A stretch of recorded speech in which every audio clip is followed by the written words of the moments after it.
When I say airplane, what do you think of? Maybe a jet airliner that you went on last vacation. Maybe a snazzy new fighter jet that came out within the last few decades. If I'm correct, you don't even know what a biplane is. Well, I guess you came to the right place, because that's what we're going to be talking about today. Now, I could do just one big overlay full of voiceovers, but I know that would be boring to watch, so I decided to spice things up a little bit. To show what the aircraft were like in the 1920s, I'm going to the Empire State Aerosciences Museum, ESAM for short.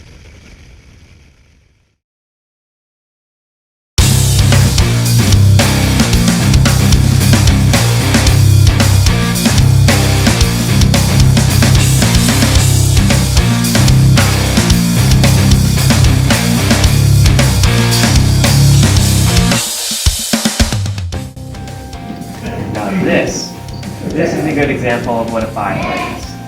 Now, a biplane is special because this engine right here, it wasn't exactly powerful. So in order to keep the plane in the air, they had to have two sets of wings that could keep it up in the air. What you're looking at is the Lerone 9J engine, which is the actual rotary engine used in the Newport 17C, which was just shown in the previous clip. Like most mid to late war rotary engines, this is cranking out about 100 to 110 horsepower at max. Impressive stuff, right? With this power, the Newport 17 could go maybe 90 to 110 miles per hour in the air. In the 1920s, this is going to change, introducing piston engines as the main engines of airplanes.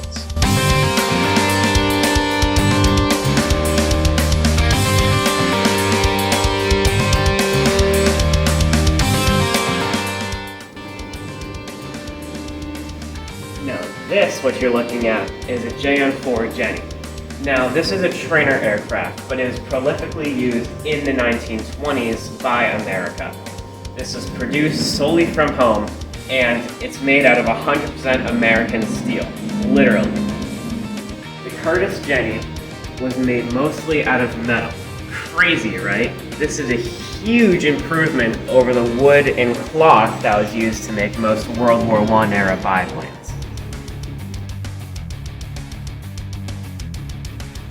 What you're looking at is a diagram of a German World War I airplane, which is, pretty simple, pretty standard issue, what you could expect in other planes as well. As you can see for yourself, the frame is mainly made of just pure balsa wood, which was, although strong for the time, but for modern day standards, nothing. Even back then, we realized that this kind of material wouldn't hold up if technology kept improving. So, we switched to all metal. What you can see now is a plane made in the 1920s, which, as is clearly seen, completely made out of metal skin. This has obviously held up to this day. Some materials and metals may have changed over the years, but the concept of metal skin hasn't gone away. This is totally the standard issue now. Now, clearly, actually what happened?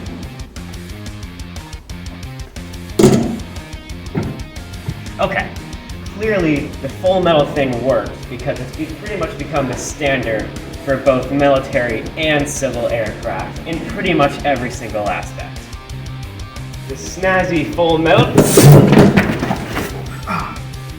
This full metal thing led to an absolutely amazing set of new planes in the 1920s, like the P-6 Hawk, that revolutionized American fighter aircraft. Now, fun fact, this thing was only made a few hours from where we live in the Great Finger Lakes region. Pretty cool, right? And to think that that tiny little aircraft we saw in there was just one step of the giant world of aviation is crazy. I mean, not even 50 years later, and we have aircraft like the F-4 Phantom, which can go 2 times the speed of sound. And, I mean, the A-10 Warhog, which doesn't really need any explanation. It's the A-10 Warhog. This thing shoots bullets the size of soda bubbles.